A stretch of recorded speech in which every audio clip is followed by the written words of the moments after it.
Fall at Equestria, The Crystal's Howling Dance. By Megaskullmon. Read by Forrest M. Chapter 22. A New Soul. Death is the first step. Many months have passed.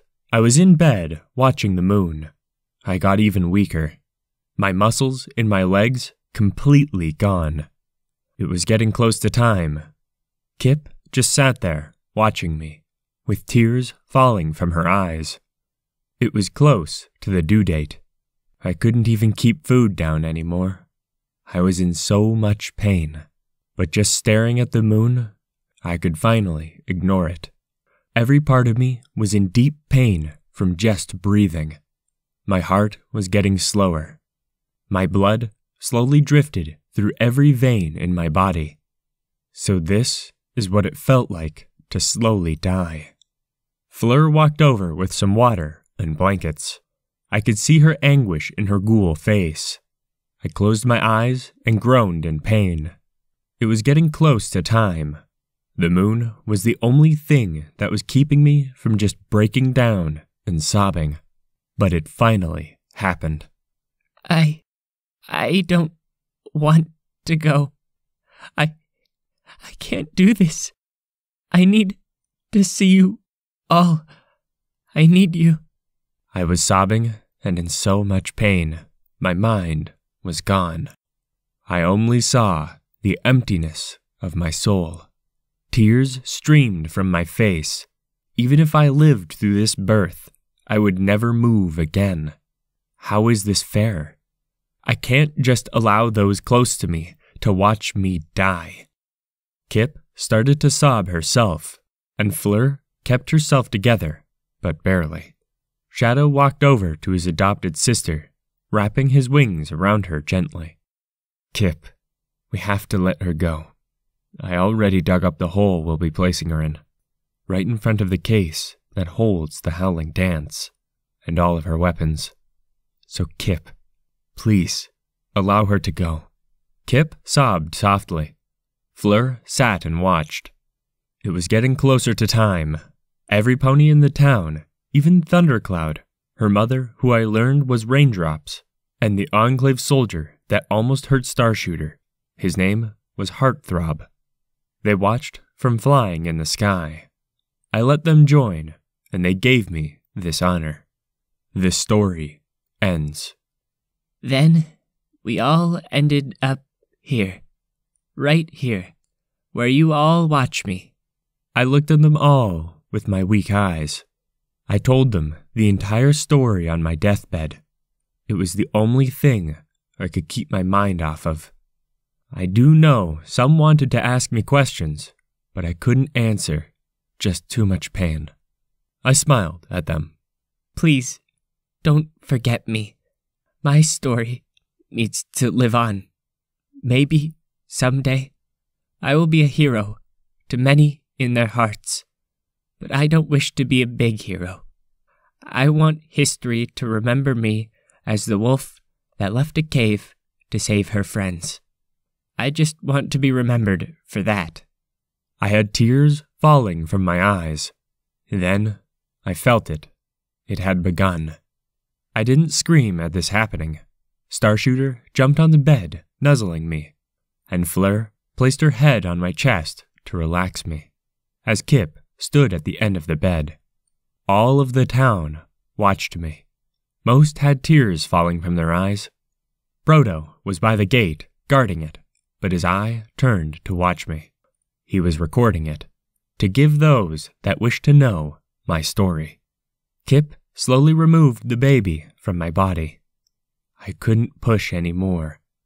She had to use magic to get the little one out. But after that, she held the baby in her magic and wrapped the little one in a blanket. The point of view of another. I had listened to Taria give birth. My little young ears didn't enjoy hearing the pain, but I knew I couldn't let her be alone. I softly heard Kip giggle. Taria, it's a girl. Then I looked up, hearing no movement, and Fleur moved her head from Taria's chest, and I nuzzled her side. Tyria? My soft little voice spoke out. But no, she is dead. She passed right there. Kip started to sob, and Crossfire hugged his wife tightly. Fleur stayed silent.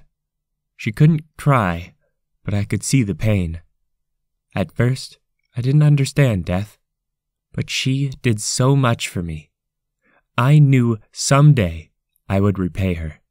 Silver turned off his emotions and walked off to patrol. Bulwark, Tiny, and Cannonball had tears fall from their eyes. Even Dumbbell the Raider, leader, his ponies were there, watching. The Junk Reapers as well. Little Hoof and Little Strong Hoof, the buffalo, as well as the chief. They were all there, just for her. Shadow carried the body, and the 3 mares walked in, seeing Tyria. They wanted to be here. They came with River and her caravan, but they were too late. But they could still honor her. The 3 Steel Rangers turned on some old-world music that sounded like burial music. Shadow lowered Tyria's dead body into the hole, and he spoke. Tyria, I met her on the field of battle. I watched her take down a group of raiders with no problem. Even then, I knew she was going to be a problem, but I wished to help her through the wasteland. I didn't know it yet, but I started to love her like my own sister. I didn't even tell her I loved her, like that. We just stayed as close friends.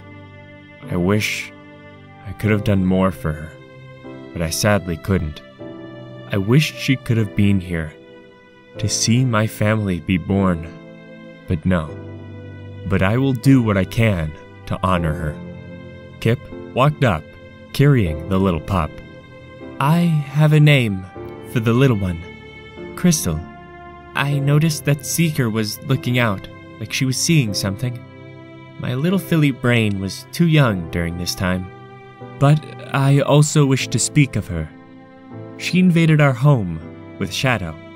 She didn't harm any pony, just scared a few. My magic stopped them, and she was about to kill me when I gave her a gentle look.